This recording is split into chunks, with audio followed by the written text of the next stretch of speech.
castelo forte é o nosso Deus. Irmãos, nós vamos então abrir a palavra de Deus no Evangelho conforme nos escreveu Mateus, no capítulo 5. Nós vamos então abordar agora a sequência da primeira bem-aventurança que nós apresentamos no sermão anterior. E isso está registrado em Mateus capítulo 5, versículo 3. Assim como fizemos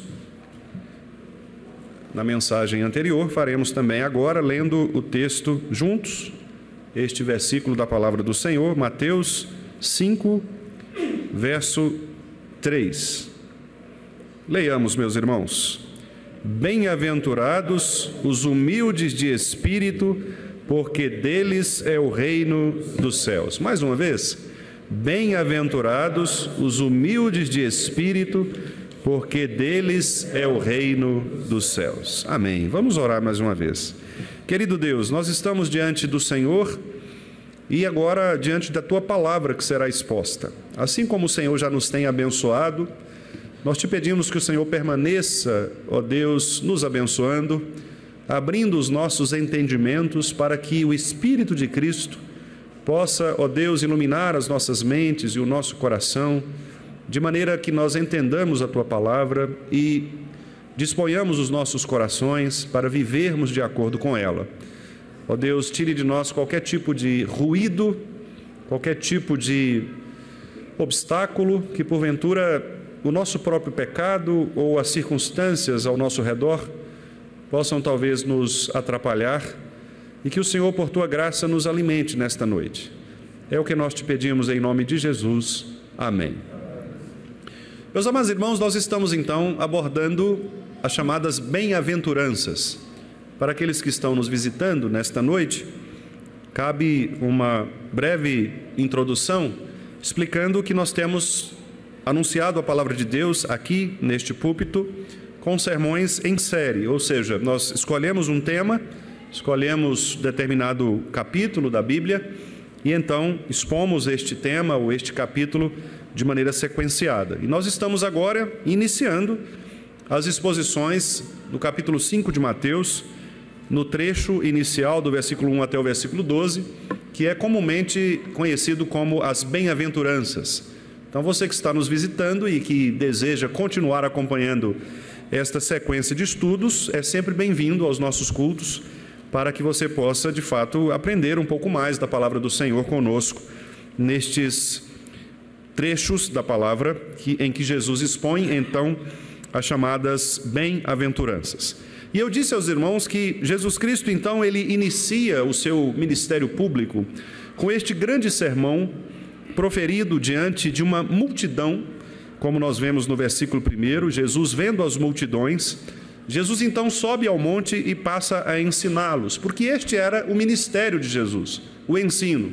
Muito embora Jesus tenha curado pessoas, muito embora Jesus tenha comido na casa de pessoas, o que representa o aspecto da visitação pastoral, muito embora Jesus tenha tido amigos mais próximos, o que também é algo muito importante na nossa vida, o ministério de Jesus era focado de fato no ensino.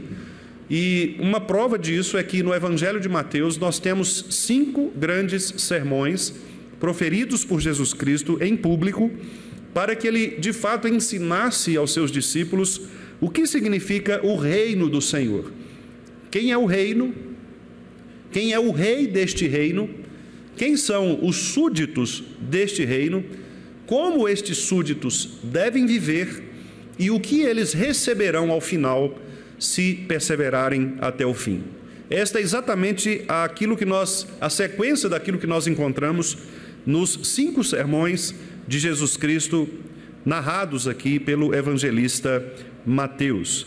E Jesus começa então com as bem-aventuranças, porque ele tem o objetivo de mostrar que aqueles que são chamados para este reino, que é um reino especial, um reino diferente, um reino distinto de todos os reinos deste mundo, um reino que excede todos os outros reinos, como que estes súditos devem então se considerar? Quem são eles?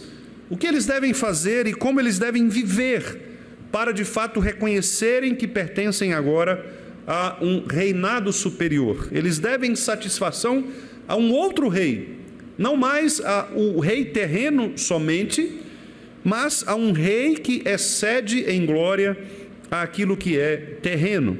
E Jesus então expõe as bem-aventuranças para mostrar que estes súditos, eles são preenchidos, eles recebem de maneira gloriosa, de uma maneira graciosa, tudo aquilo que é necessário para viver de acordo com este reino.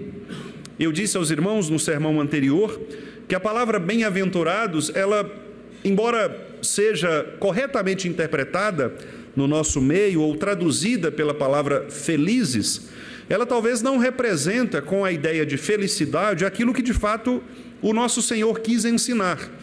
Porque através da palavra bem-aventurados, Jesus quis dizer algo que significa muito mais do que feliz, conforme nós entendemos o termo felicidade no nosso contexto. O que Jesus ensinou é que o bem-aventurado é aquela pessoa que recebe tudo o que lhe é necessário para uma vida piedosa. Exatamente seguindo aquelas palavras do apóstolo Pedro, quando ele disse que Deus, ele nos deu tudo o que é necessário para uma vida piedosa diante do Pai. Portanto, o bem-aventurado é aquele que recebe um pacote de benefícios, é aquele que é presenteado com uma série de recursos, com uma série de virtudes, capazes de se tornarem ainda mais virtuosos, graciosos e, conforme a palavra de Paulo aos Gálatas, tornarem-se preenchidos pelo fruto do Espírito do Senhor e manifestarem diante das pessoas o amor, a alegria, a benignidade e assim por diante. Então são bem-aventurados todos aqueles que são chamados por Deus em Cristo Jesus para fazerem parte deste reino.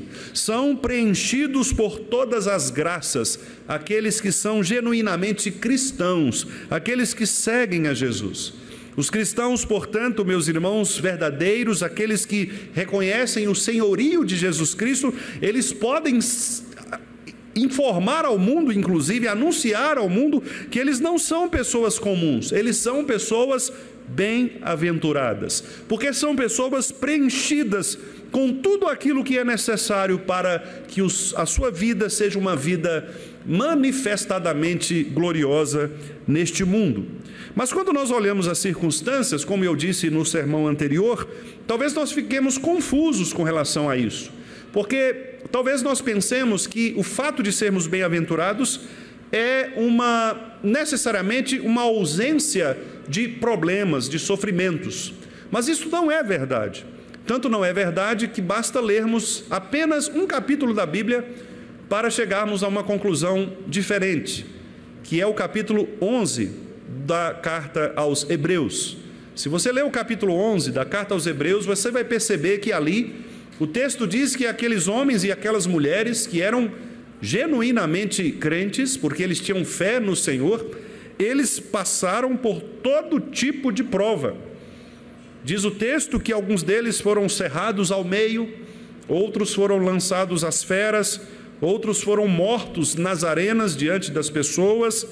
Muitos saíram das suas casas sem saber para onde iam, mas iam pela fé. Outros foram chamados por Deus para apresentarem os seus próprios filhos, como foi o caso de Abraão, confiando na promessa de Deus. Outros foram libertadores do povo, como o caso de Moisés, mesmo sem saber o que aquilo resultaria.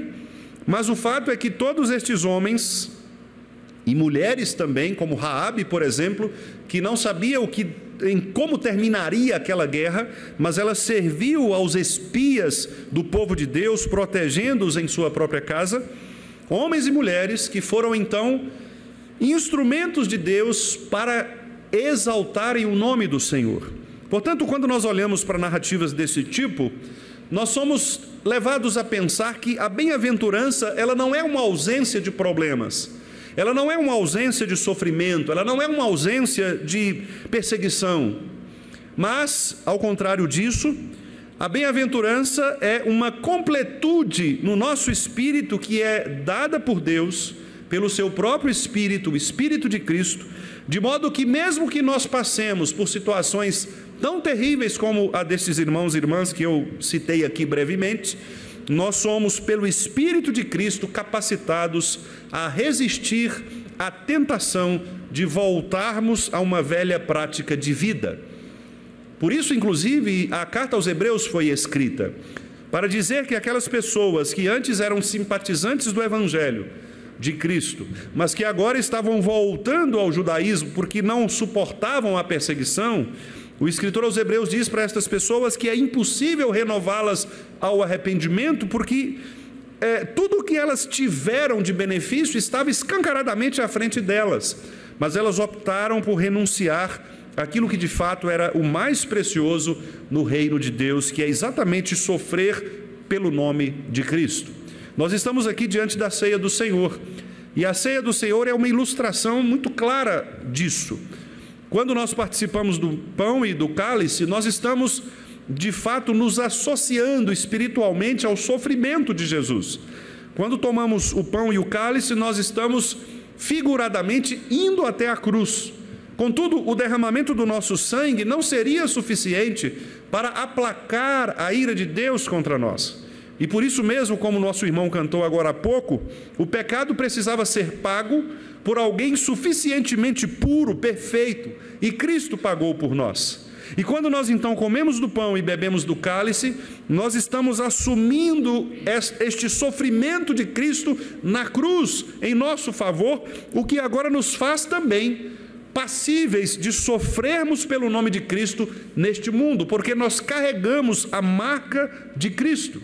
Isto é ser bem-aventurado, é carregar Cristo conosco para onde formos, porque Cristo estará conosco sempre, ainda que nós estejamos passando por um vale sombrio como a própria morte. Nada nos faltará, o Senhor é o nosso pastor. Faltar-nos-á talvez algo que seja deste mundo, quem sabe a saúde, quem sabe o dinheiro, quem sabe a paz, mas a salvação, a vida eterna, o pagamento do pecado, a reconciliação com Deus, estas coisas não nos faltarão. E mesmo que as pessoas arranquem as nossas cabeças, como arrancaram as cabeças de muitos dos nossos irmãos no passado e ainda hoje arrancam muitas cabeças de nossos irmãos nos países em que a perseguição é uma perseguição extremamente grave, mesmo que arranquem as nossas cabeças, nós continuaremos sendo bem-aventurados, porque a nossa bem-aventurança não consiste na nossa própria vida, mas a nossa bem-aventurança, como nós vimos no sermão anterior, consiste em sermos primeiramente pobres espiritualmente, de maneira que a pobreza espiritual, que é esta compreensão de nossa miséria, de nossa falência, de nossa indignidade, é isto que nos faz nos aproximar então de Cristo Jesus e do seu reino. Quanto mais humilde formos, quanto mais reconhecermos a nossa pobreza, a nossa carência de Deus, mais nós nos abrimos para sermos preenchidos da graça do Senhor. É mais ou menos como você fazer uma limpeza em sua casa, num quartinho que você tem de despensa talvez, ou tirar alguns livros velhos da sua prateleira, da sua biblioteca, para inserir coisas novas. Enquanto você não fizer essa limpeza, enquanto você não jogar algumas coisas fora, é impossível que você faça a reposição, é impossível que você coloque coisas novas ali. E é por isso que o apóstolo Paulo então diz que para que nós nos revistamos das virtudes espirituais, primeiro é necessário que nós morramos para o velho homem. É primeiro necessário despir-se do velho homem, para somente depois nos revestirmos do novo homem. Se nós não reconhecermos, portanto, a nossa miséria, se nós não tirarmos de nós a sujeira que há em nós, nós jamais seremos preenchidos pela graça de Deus. Por isso Jesus inicia o seu sermão dizendo: são preenchidos, são cheios de graça aqueles que reconhecem a sua miséria, que reconhecem a sua podridão, que reconhecem a sua falência. Estes sim estão capacitados para receberem todos os benefícios que eu reservei para eles. Portanto, meus amados irmãos, como eu disse pela manhã, repito agora, que nós todos tenhamos humildade reconheçamos a pobreza espiritual em que vivemos, a fim de que Cristo seja em nós, a fim de que sejamos preenchidos pela graça do Senhor. Mas eu quero ainda, irmãos, abordar agora o segundo aspecto, que é a segunda parte da bem-aventurança. Repare que o nosso Senhor diz que são bem-aventurados todos aqueles que reconhecem a sua miséria, que são pobres espiritualmente. E logo em seguida, ele nos diz a razão pela qual estes pobres de espírito, eles são bem-aventurados. Existe aqui uma cláusula, uma explicação de Jesus, de uma maneira bastante direta ao se referir a estas pessoas. O que acontece com estes que reconhecem a pobreza espiritual, que se reconhecem como miseráveis, como doentes e que clamam pela cura de Jesus Cristo? Por que é que nós devemos então desejar Cristo mais do que todas as coisas? Por que é que nós devemos buscar em Cristo a suficiência de nossa vida? E por que são então bem-aventurados estes que se esvaziam de si mesmos para serem preenchidos por Jesus? O nosso Senhor diz: porque deles é o reino dos céus. Porque deles é o reino dos céus. E o que significa isto?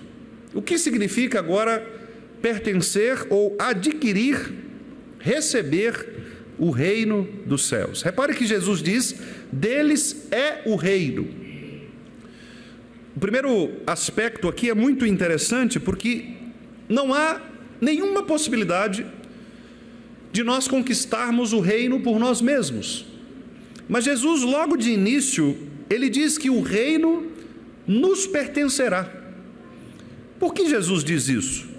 Exatamente pelo fato de que a única condição para que alguém receba de graça o ingresso para adentrar no reino é o reconhecimento da sua miséria e o reconhecimento da suficiência de Cristo Jesus.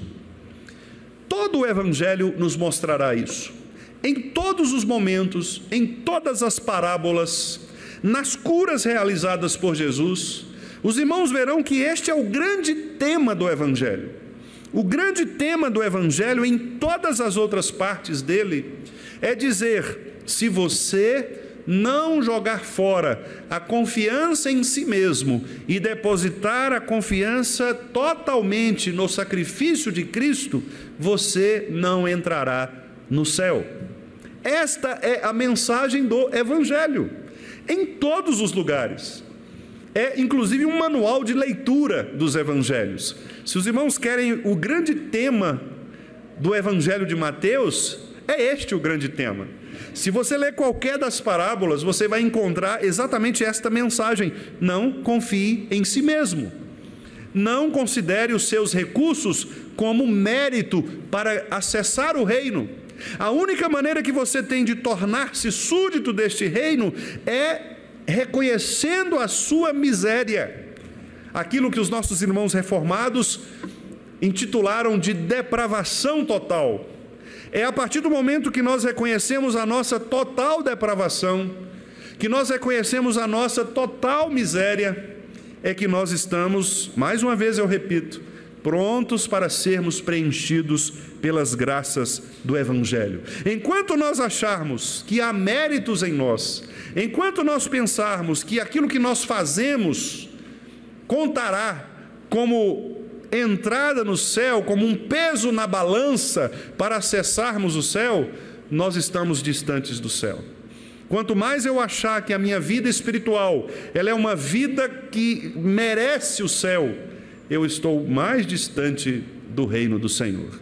Se eu penso que as minhas atividades religiosas são atividades que me credenciam à salvação, eu estou distante do Senhor. Se eu penso que é o meu dízimo, que é a minha frequência à igreja, que é o fato de eu ser pastor, ou cantar no louvor, ou ajudar em alguma coisa, se eu acho que Deus vai considerar isso para me colocar no céu, eu estou distante do reino. Porque para entrar no céu, estas coisas não são consideradas meritórias.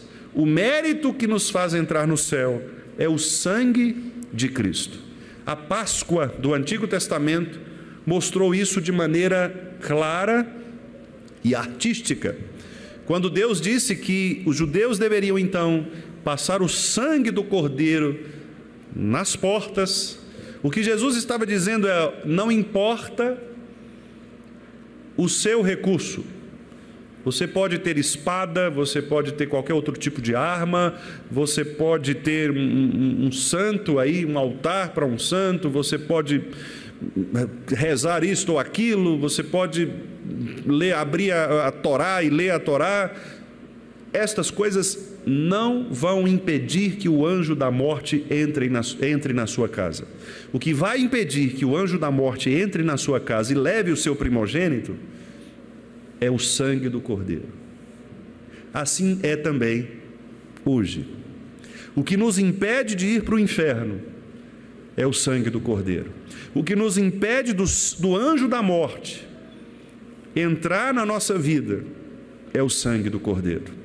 Portanto, meus amados irmãos, esta será a nota principal desta bela música tocada no Evangelho. Você não deve confiar em si mesmo. Se você quer receber o reino, ele é dado a você de presente por meio de Cristo Jesus. Mas que reino é este? Eu quero me fazer valer aqui, mais uma vez, como foi no sermão anterior, do grande pastor puritano Thomas Watson. E ele coloca aqui algumas distinções dos reinos deste mundo para o reino celestial. A primeira distinção que o Watson coloca é que este reino dos céus, ele excede todos os outros reinos deste mundo, porque Deus é o seu próprio construtor, Deus é o seu arquiteto, Deus é aquele que estabeleceu este reino na terra. Portanto, nós não estamos falando de reinos humanos, nós não estamos falando de reinos feitos por mãos humanas. Aliás, este é o discurso de Paulo, tanto lá em Atos, quando ele fala para os filósofos atenienses, ele diz: olha, o Deus que nós servimos não é um Deus que pode ser contido por construções humanas, santuários humanos. Mas também escrevendo aos Coríntios, Paulo diz que o céu não é feito por mãos humanas, lá na sua segunda carta, no capítulo 5. Isso significa dizer que nenhum homem, nenhum anjo, ninguém é capaz de construir um reino tão perfeito como este que é o reino dos céus. Nós não estamos falando de construções físicas. Aliás, este foi um grande problema para aqueles judeus da época de Jesus, porque eles pensavam que Jesus viria para estabelecer um reino físico, para estabelecer um reinado político. Eles achavam que Jesus ia depor o imperador romano e estabelecer o povo judeu como o povo que governaria naquela época. Jesus se assentaria no trono, literalmente falando, depondo ali por meio de guerras, por meio de sublevações, o imperador romano. E Jesus claramente disse a eles em todos os momentos: o meu reino não é deste mundo, eu não vim para isso. E é exatamente esta é uma das razões, inclusive, pelas quais os judeus eles negavam Jesus Cristo como sendo o Messias, porque a compreensão que alguns deles tinham é de que este Messias viria para ser o grande imperador, o grande político, aquele que resgataria ou que colocaria Israel na vitrine das nações, transformaria Israel na nação politicamente mais importante do mundo. Mas Jesus mostrou que este não era o reino, a constituição do reino é outra, porque o objetivo do reino é outro objetivo.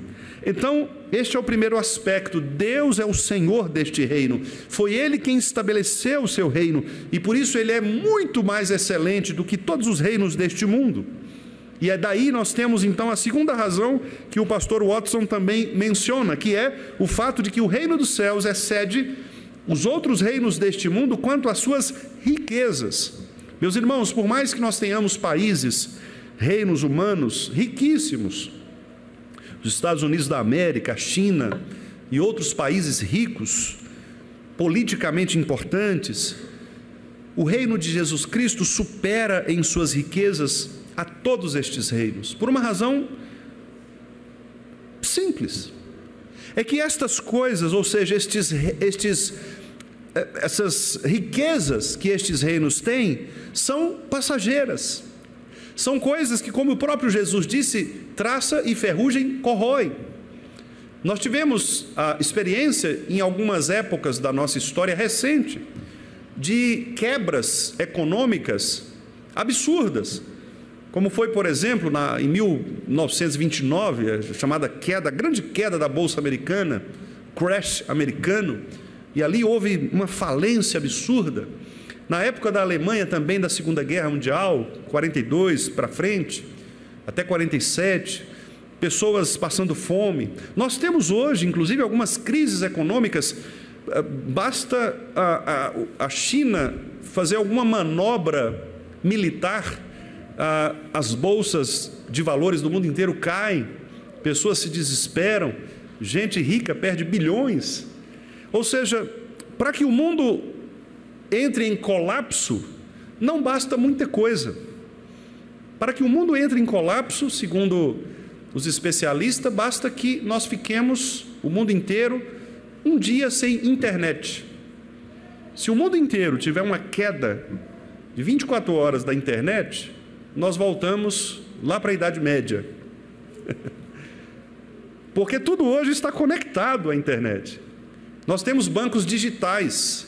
Se nós tivermos um problema com a internet, você perde o seu dinheiro nas contas digitais. Você não consegue acessar. Como é que você vai acessar sem internet? Então, é pouca coisa para o caos ser estabelecido. Portanto, nós não devemos confiar nestes reinos, porque por mais importantes e gigantes que eles sejam, eles não se comparam às suas riquezas ao reino de Cristo. Apocalipse 21 diz que cada pérola do reino de Deus, ou dos portões dos céus, são feitos de maneira distintas. Na linguagem poética do Apocalipse, capítulo 21, versículos 19 e 21, dizem que os alicerces da muralha da cidade, construída por Deus, estão enfeitados de todo tipo de pedras preciosas. E nós sabemos pelo próprio Jesus que o reino que ele estabeleceu neste mundo oferece um tipo de riqueza que nenhum reino deste mundo pode oferecer. Porque por mais que uma pessoa se torne milionária nesse mundo, do ponto de vista econômico, financeiro, ela poderá ir para o inferno dentro de pouco tempo. Por mais que ela viva muitos anos, ela poderá ser condenada. E o que são 80 ou até mesmo 100 anos para aqueles que vivem muito diante de uma eternidade? Portanto, a riqueza do reino dos céus é muito diferente da riqueza deste mundo. Também, em terceiro lugar, quanto à sua perfeição, Watson diz o seguinte: outros reinos são deficientes. Eles não possuem todas as provisões em si mesmos e nem têm todas as coisas necessárias para o seu próprio crescimento. Isso é verdade, não é? Você pega, por exemplo, as nações fazem transações econômicas por causa disso. Há países que exportam arroz, café, feijão, não é? Grãos em geral. Algumas regiões do mundo fabricam determinados alimentos e exportam para outros lugares, ou importam, os países precisam importar certas situações porque não tem a produção no seu próprio país. Veja, por exemplo, a questão do petróleo, que é a matéria-prima, né, para os nossos combustíveis. Os irmãos tiveram uma experiência, alguns aqui certamente vão se lembrar disso, daquela época em que houve aquela greve dos caminhoneiros, né, e que os postos ficaram sem combustível, o preço do petróleo foi lá para cima, aquela confusão toda, por uma simples manobra política. Então, os reinos são imperfeitos, porque eles precisam dos outros reinados para se completarem. Inclusive, a própria Roma, o Império Romano da época de Jesus, precisava dos impostos pagos pelos judeus, para que a riqueza deles fosse uma riqueza maior do que a dos judeus. Por isso eles cobravam impostos. Nós temos inclusive o próprio Mateus, que era um cobrador de impostos, não é? Ou seja, eram pessoas que estavam envolvidas nestas trocas, inclusive entre culturas diferentes. Mas o reino de Cristo não é assim. O reino de Cristo, conforme Apocalipse 21, 7, que diz: quem vencer herdará todas as coisas, E por todas as coisas, ali naquele texto, a palavra de Deus quer dizer tudo aquilo que Deus reservou para os seus filhos, exatamente estas chamadas bem-aventuranças. Os filhos de Deus não precisam temer, portanto, a pobreza neste mundo. Os filhos de Deus devem se tornar pobres neste mundo, não pobres no sentido econômico, financeiro, mas pobres de espírito, para que eles possam herdar toda a riqueza do reino dos céus, que não é uma riqueza monetária, mas é aquela riqueza que vai nos trazer a completude da nossa vida em todo o tempo. E, finalmente, a segurança. Nós vivemos tempos de tanta insegurança, não é verdade? Nós vivemos tempos em que as pessoas estão trancadas dentro das suas casas porque elas não podem sair com medo, inclusive de usar os seus próprios bens. Se você compra uma moto, por exemplo, nova, você precisa fazer um seguro, você precisa ter ali um cadeado, alguma tranca, algo assim, porque talvez você compre. Quantos casos nós já acompanhamos de pessoas que compram, saem da loja, estacionam e daqui a pouco vai buscar a moto e já foi roubada, né? Acredito que os irmãos aqui devem ter experiência disso, né? Receber chamados aí dessas situações, porque é uma insegurança. Você está na sua casa, sai da sua casa, quando você volta não tem nada na sua casa porque o ladrão entrou e roubou tudo ali na sua casa. Nós vivemos em segurança porque nós não sabemos se haverá guerra, se não haverá guerra. Alguns especialistas em política internacional têm afirmado que falta pouco para uma terceira guerra mundial.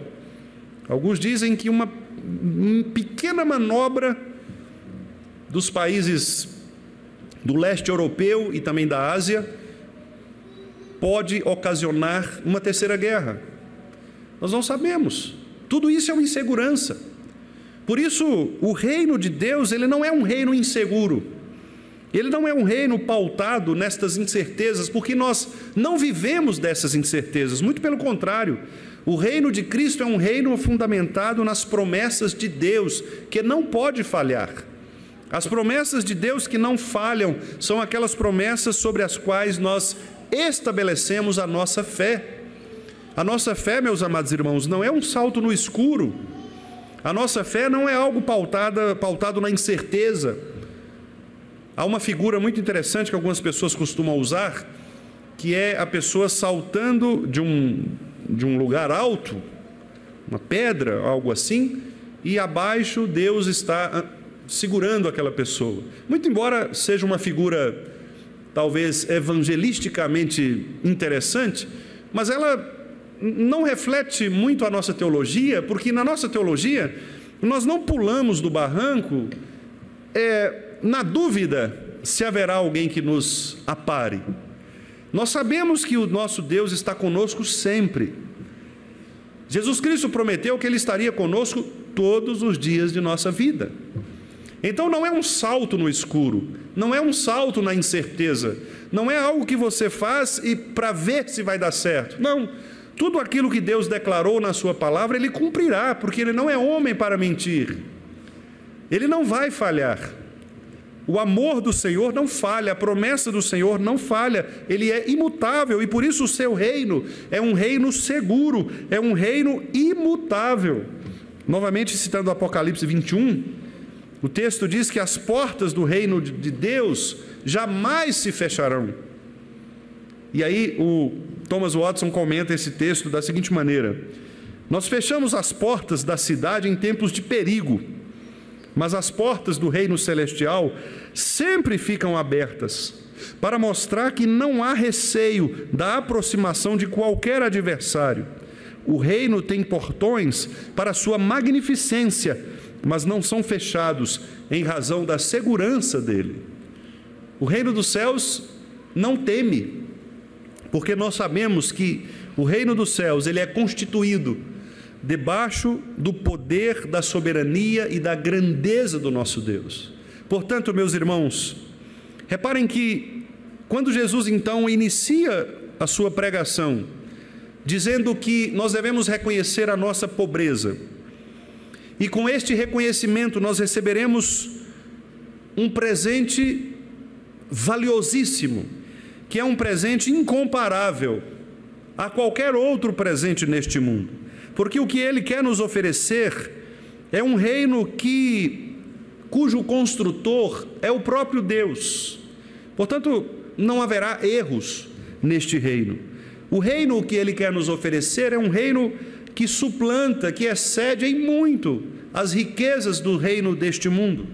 O reino que Ele quer nos oferecer é um reino cuja perfeição é absolutamente inquestionável.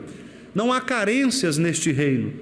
E, finalmente, o reino que Ele quer nos oferecer é um reino cuja segurança é também inquestionável. Nós estamos seguros no poder de Deus. Ao, portanto, reconhecermos nossa pequenez, reconhecermos nossa miséria, nosso pecado, nossa total incapacidade, nós abrimos a nossa vida para sermos preenchidos por todas estas graças e recebermos de graça o maior de todos os reinos. Nós não estamos, portanto, preocupados com este mundo.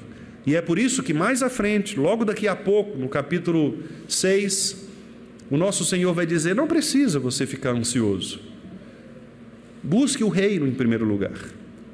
E quando você buscar o reino em primeiro lugar, estas coisas que são coisas comuns do dia a dia, como comer e vestir, elas serão suficientes para você. Jesus não está ali prometendo que Ele vai nos dar roupa cara, que Ele vai nos dar comida diferente. O que Jesus está dizendo é que estas coisas, comer e beber, são passageiras. Estas coisas Deus vai nos dar porque são coisas tão pequenas. Diante do que é o reino, ninguém pode conquistar o reino por si mesmo. Então, por que nós vamos preocupar com coisas que são coisas passageiras? E se nós ficarmos sem comer e morrermos de fome? Nós iremos para o céu. Qual o problema então? Por que nós tememos tanto ficar sem estas coisas? Porque no final das contas, nós fazemos aquilo que Paulo nos aconselha não fazer. Nós pensamos mais nas coisas deste mundo do que nas coisas celestiais. E é por isso que Paulo, escrevendo aos Colossenses, disse: pensem nas coisas do alto, onde Cristo vive, e não nas que são aqui da terra, porque estas daqui passam, aquelas são eternas. Querido irmão, querida irmã, que o Senhor nos dê a graça para pensarmos mais nas coisas que são celestiais. Pense no céu. Céu, lindo céu. Céu, lindo céu. A mansão celestial que foi preparada para nós. São nessas coisas que devemos pensar, e são estas coisas que enchem nosso coração. Quanto mais nós nos esvaziarmos de nós mesmos, nos esvaziarmos dos nossos recursos neste mundo, quanto mais nós nos abrirmos, o Senhor nos preencherá, a nossa mente se transformará e nós olharemos com mais amor para aquele que é o autor e consumador da nossa fé, Jesus Cristo, Senhor. Dele é o reino. Que Ele nos abençoe, que Ele motive o nosso coração para crer mais e mais neste reino que é maior do que todas as coisas. Vamos falar de novo o versículo? Bem-aventurados os humildes de espírito, porque deles é o reino dos céus. Que o Senhor nos abençoe e que o Senhor nos guarde.